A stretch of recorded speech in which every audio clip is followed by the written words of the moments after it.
할렐루야. 하나님께서 이 땅에 세워주신 공동체가 있습니다. 가정과 교회이죠. 하나님은 가정에서 우리에게 사랑과 용서를 배우게 하시고 교회를 통해서 그 사랑을 이웃과 세상으로 넓혀가게 하셨습니다. 그래서 가정은 하나님의 사랑을 배울 수 있는 첫 번째 관문입니다. 교회는 그 사랑을 세상으로 흘려보내는 선교 공동체이죠.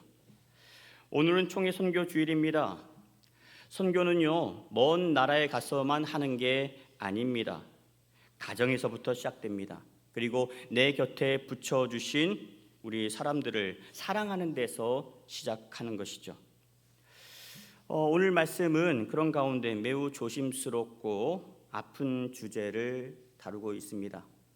이혼에 관한 말씀이죠. 우리 중에는 이혼의 아픔을 거쳐온 분들도 계실 것이고 지금도 위기 가운데 놓여 있는 가정도 있을 겁니다. 부모의 이혼으로 힘들어하는 자녀들도 있죠. 따라서 오늘 말씀은 누구를 정죄하기 위한 말씀이 아닙니다. 사람을 함부로 대하는 세상에서 상처 입은 자들을 보호하시고 그리고 굳은 마음을 고쳐서 저들의 관계, 저들의 가정을 회복시키고자 하시는 하나님의 주시는 말씀인 거죠. 생명의 말씀입니다. 오늘 말씀 이렇게 시작을 해요. 자, 1절, 2절 읽어보겠습니다. 예수께서 이 말씀을 마치시고 갈릴리를 떠나 요단강 건너 유대 지경에 이르시니 큰 무리가 따르거늘 예수께서 거기서 그들의 병을 고치시더라. 아멘. 예수님이 갈릴리에서 떠나서 유대 지경으로 향하십니다. 이 말은 뭘 의미하냐면 예수님께서 이제 본격적인 십자가의 행보를 걸어가시겠다라고 하는 것을 보여주는 표현입니다. 죽으러 가는 길이죠. 십자가를 지러 가는 길입니다. 여러분이 만약 여러분의 인생 가운데 끝을 알고 그 끝을 향해 다가간다면 그때 여러분의 마음이 어떠시겠어요? 무겁고 두렵고 떨리지 않겠습니까? 지금 예수님의 심경이 그와 같다는 겁니다. 마가복음 10장 33절과 34절에서 예수님은 그 길을 모욕을 당하는 길이다, 채찍과 죽음의 길이다 라고 말씀하십니다. 그러나 그 길을 피하지 않으셨어요. 왜냐하면 예수님께서 십자가에 달려 죽으셔야만이 우리의 죄를 사할 수 있기에 그렇습니다. 예수님은 그 사역을 위해서 이 땅에 오신 분이십니다. 예수님은 십자가를 향해 가시는 그 중에 자신을 찾아오는 사람들을 외면하지 않으셨습니다. 언뜻 생각하면 이제 마지막 걸음입니다. 그러니 이제 지금이라도 나를 귀찮게 하지 말라, 나를 힘들게 하지 말라, 날 마음을 불편하게 하지 말아라, 그렇게 말씀하실 법도 합니다. 그런데 예수님은 그러지 않으십니다. 외면하지 않으셨어요. 마가복음에 보니까 전례대로 가르치셨다라고 나옵니다. 여전히 긍휼히 여기셨고요, 천국 복음을 전파하셨고요, 아파하는 자들을 고쳐 주셨습니다. 오늘 말씀도 그러한 마음으로 주신 말씀이라는 거죠. 바리새인들이 예수님께 나와서 묻습니다. 3절 하반절 보니까 사람이 어떤 이유가 있으면 그 아내를 버리는 것이 옳으니까. 이들은 은혜 받으러 온 사람들이 아니었습니다. 예수님을 시험하게 찾아왔습니다. 어떻게 하면 예수님을 끌어내릴 수 있을까? 어떻게 하면 예수님을 죽일 수 있을까? 꼬투리를 잡기 위해서 찾아다녔던 사람들이었습니다. 당시 유대 사회에는 신명기 24장 1절을 가지고 논쟁이 오고 갔습니다. 어떤 논쟁이냐면 남편이 아내를 맞이한 뒤에라도 수치스러운 일을 발견하면 이혼을 써서 내보낼 수 있다는 그런 내용입니다. 여기서 관건은 그러면 수치스러운 일을 어디까지 볼 거냐, 이게 핵심인 거예요. 당시 바리새인들 안에는 이혼에 관한 두 가지의 그런 부류로 나뉘었습니다. 율법을 엄격하게 적용을 했던 샴마이 학파에서는 가늠과 같이 행동으로 드러난 일에 대해서만 이혼의 사유로 삼아야 된다라고 주장을 했고요. 또 힐렐 학파의 경우는 음식이나 외모를 가지고도 얘기했습니다. 요즘 음식의 맛이 없어졌어. 그럼 이걸 가지고도 이혼 사유로 들 수 있다는 거예요. 내 마음에 들지 않는다고, 내 말을 듣지 않는다고 이런저런 이유를 갖다 붙여서 얼마든지 내칠 수 있다라고 주장했던 사람들이 있었습니다. 바리새인들의 질문의 요점은 이래요. 무너진 가정을 어떻게 하면 회복시킬 수 있겠습니까? 이게 아니고 어떤 이유를 대어야 합법적으로 사회에서 지탄받지 않고 아내를 버릴 수 있겠습니까? 이걸 묻는 거죠. 사람을 살리는 길이 아니라 버릴 근거를 찾기 위해서 물었던 질문입니다. 예수님은 이혼의 조건을 묻는 자들에게 결혼의 본질에 관해서 말씀하십니다. 자, 4절 5절 같이 읽어보겠습니다.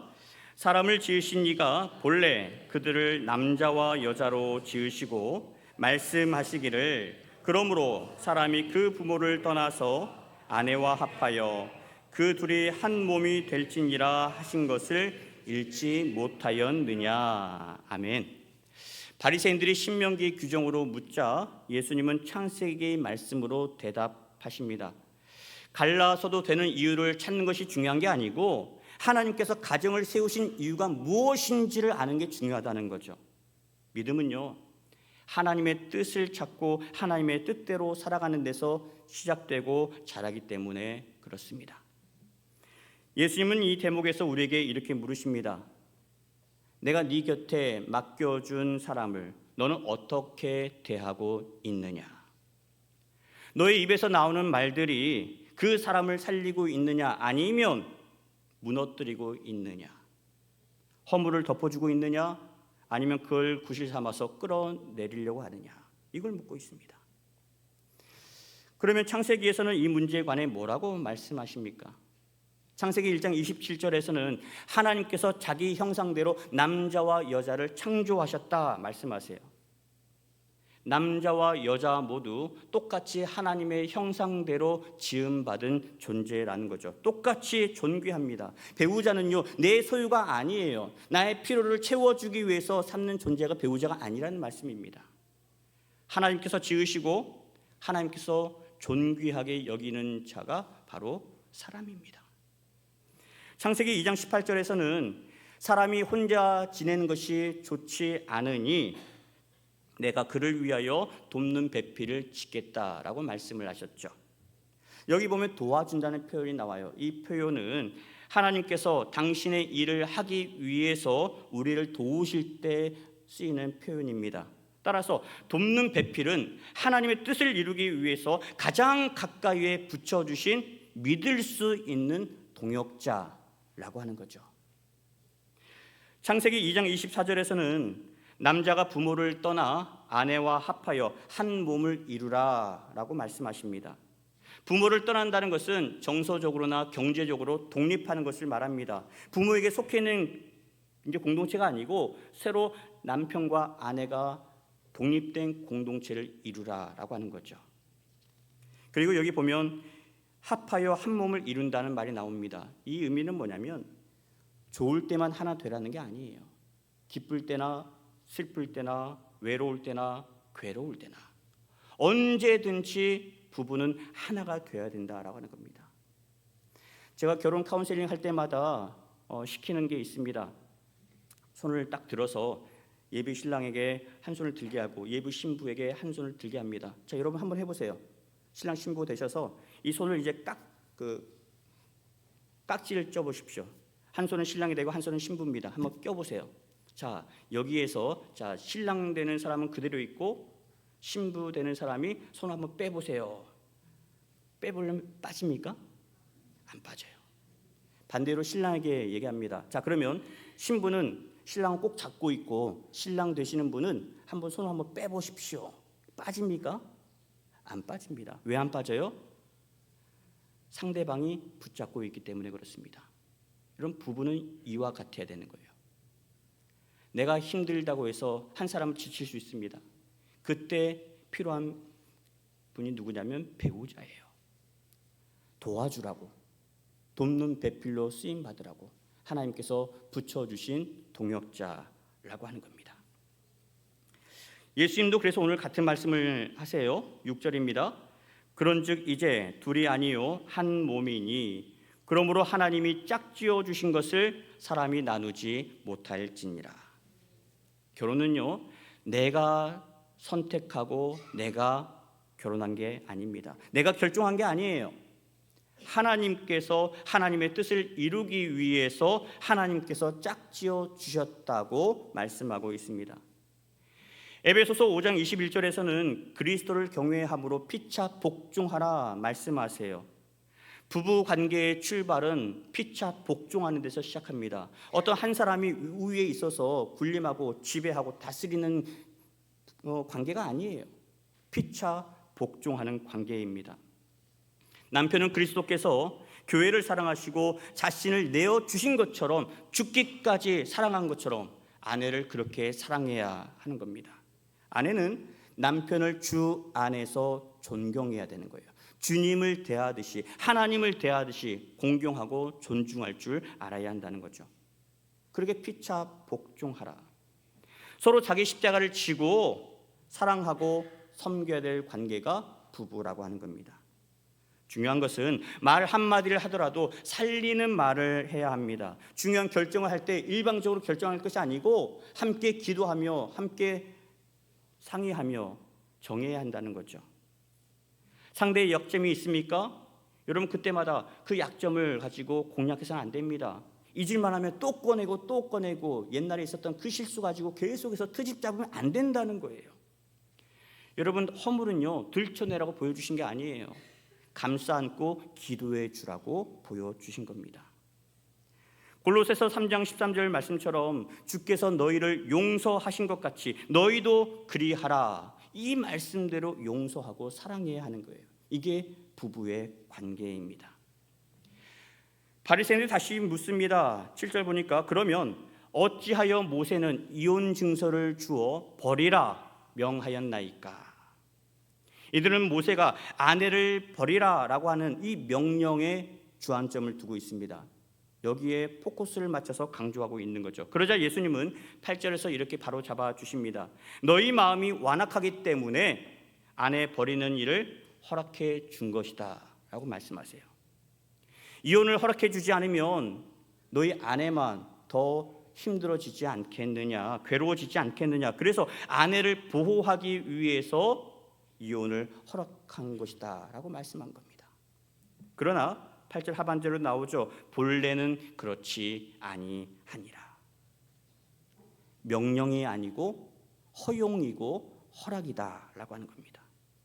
당시 남편에게 버림받은 여성은 경제적으로나 사회적으로나 아주 위험한 상황에 놓일 수밖에 없었습니다.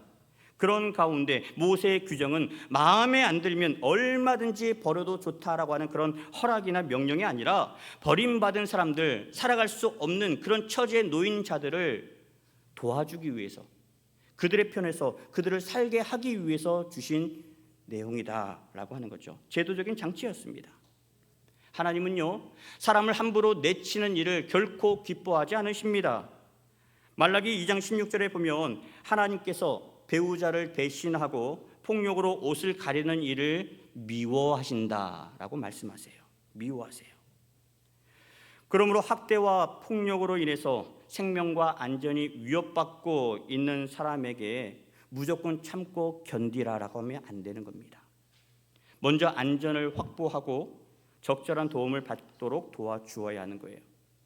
하나님의 뜻은 가정을 지키는 것만 있는 것이 아니고 그 가정의 구성원들의 생명과 존엄을 살리는 데도 있기에 그렇습니다. 예수님은 오늘 이혼의 문제를 제도에서 찾지 않으시고 마음의 문제, 완악함에서 찾고 계세요. 성경에서 이 완악한 마음은 말씀을 듣지 않는 마음으로 표현됩니다.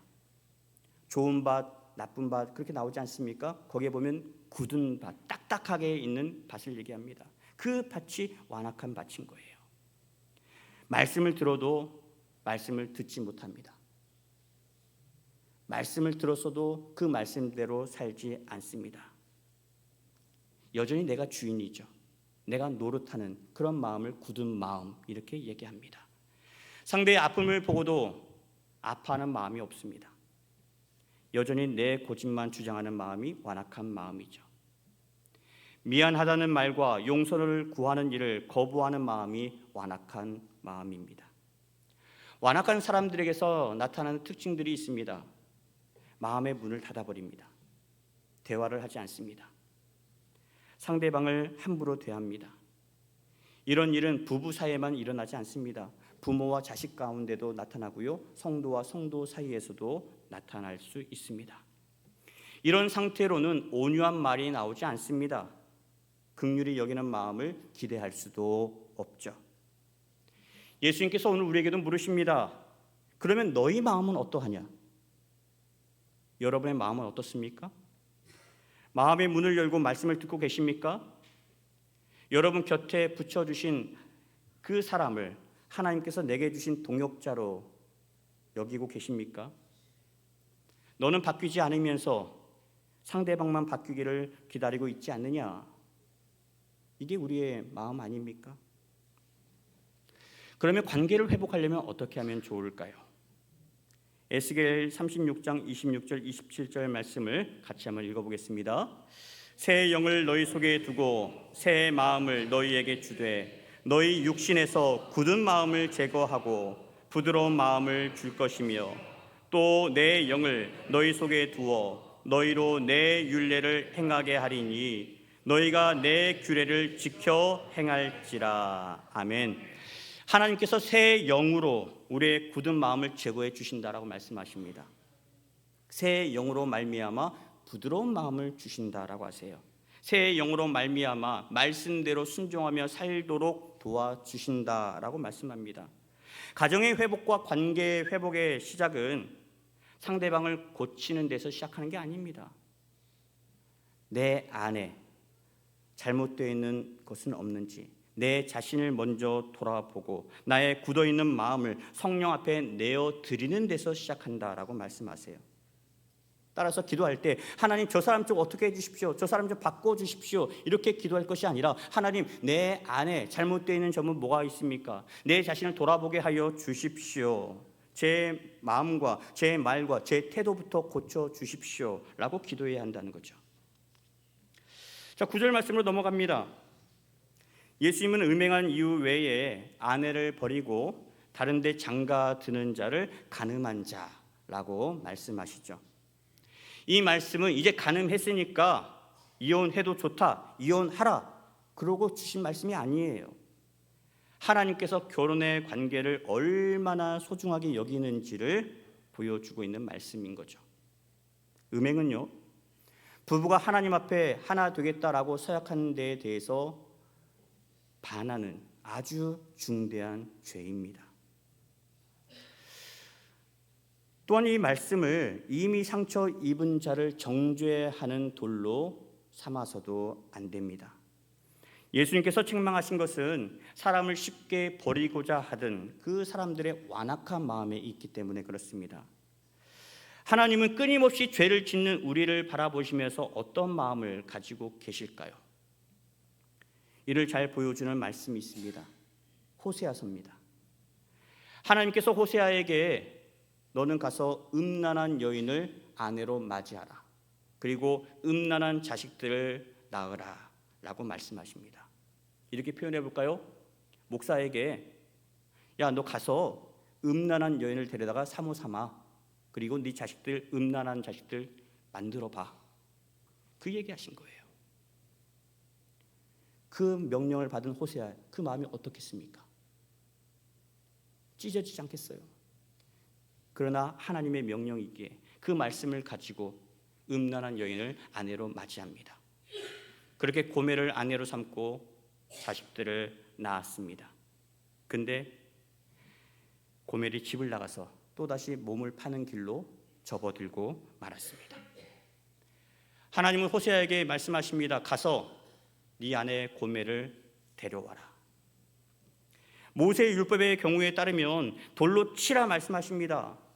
근데 하나님은 고멜을 데려다가 다시 살아라 말씀하세요. 간음한 죄를 눈감아 주겠다는 게 아닙니다. 기회를 다시 주시는 거예요.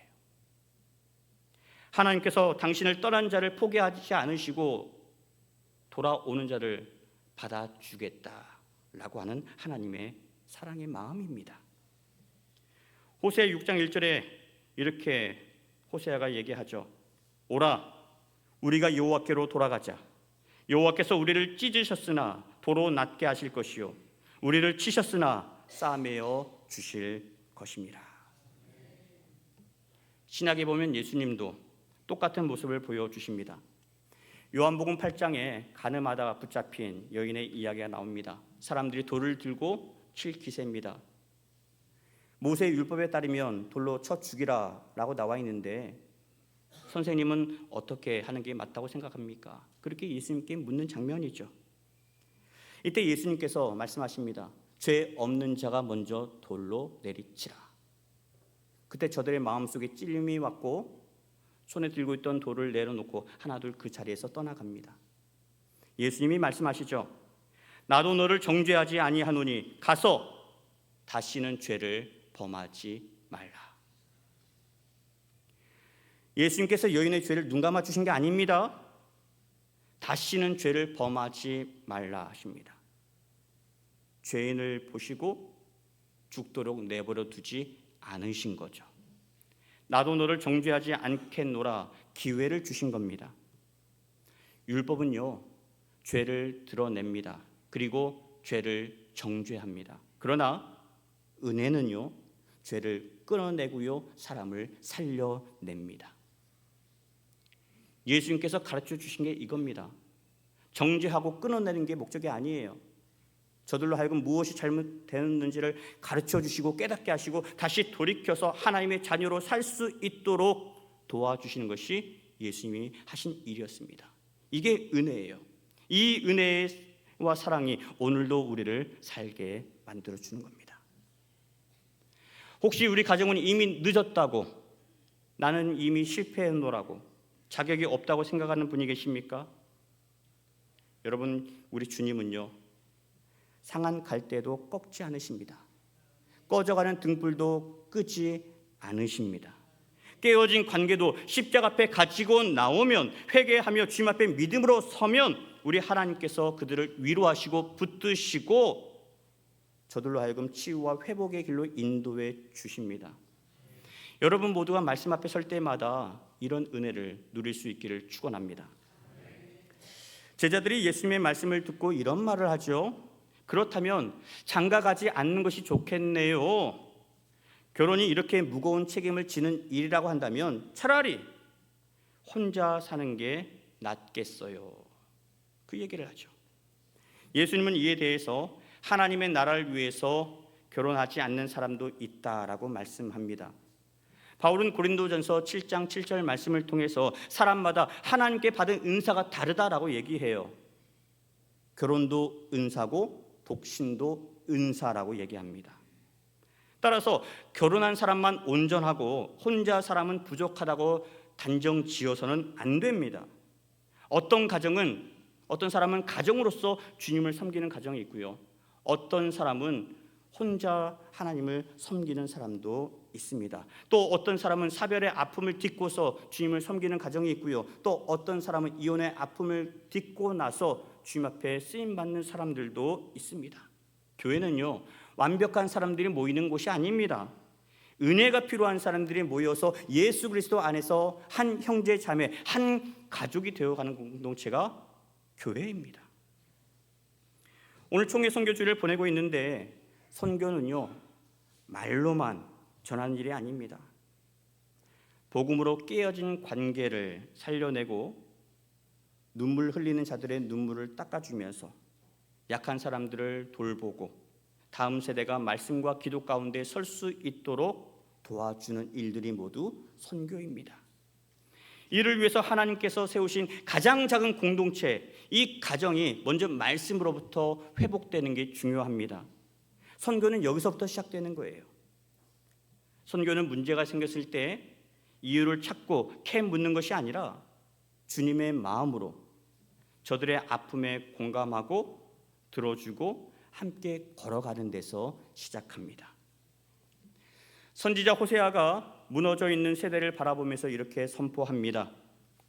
호세아 6장 3절에 그러므로 우리가 여호와를 알자. 힘써 여호와를 알자. 가정이 회복되는 길은요, 여호와 하나님을 알아가는 데서 시작합니다. 그래서 주님께 돌아갈 때 회복의 역사가 일어나는 것이죠. 말씀으로 돌아가고, 기도의 자리로 돌아가고, 십자가의 은혜로 돌아가고, 그렇게 성령님께 우리의 마음을 내어드릴 때 회복의 역사가 임합니다. 성령께서 새 마음을 우리에게 부어주실 때 다시 사랑할 수 있고요, 다시 대화할 수 있고요, 다시 시작할 수 있는 겁니다. 그러니 오늘 한 가지라도 시작해 보시면 어떻겠습니까? 먼저 손을 내밀고 미안하다고 말해 보십시오. 손 내밀어 줘서 고맙다고 말해 보십시오. 그리고 닫혀있는 문이 있다면 기도하며 함께 그 문을 열어가 보시기를 바랍니다. 그렇게 말씀 앞에 순종하고 믿음으로 반응하는 자리에서 놀라운 회복의 역사가 일어나는 겁니다. 이번 한 주 이렇게 기도하며 나갔으면 좋겠어요. 하나님, 우리의 완악한 마음을 고쳐 주옵소서. 우리에게 맡겨주신 사람을 사랑으로 대하게 하여 주시고, 우리의 가정이 말씀 위에 든든히 서게 하여 주옵소서. 그래서 깨어진 마음에는 위로를 주시고, 닫혀져 있는 마음에는 주의 사랑을 주시고, 지친 영혼에게는 새 힘을 허락하여 주옵소서. 그렇게 말씀을 붙잡는 여러분의 가정과 여러분의 인생 위에, 우리 동부교회 모든 성도들 머리 위에 성령의 위로하심과 돌보시고 붙드시는 역사가 함께할 수 있기를 우리 구주 예수 그리스도의 이름으로 간절히 축원합니다.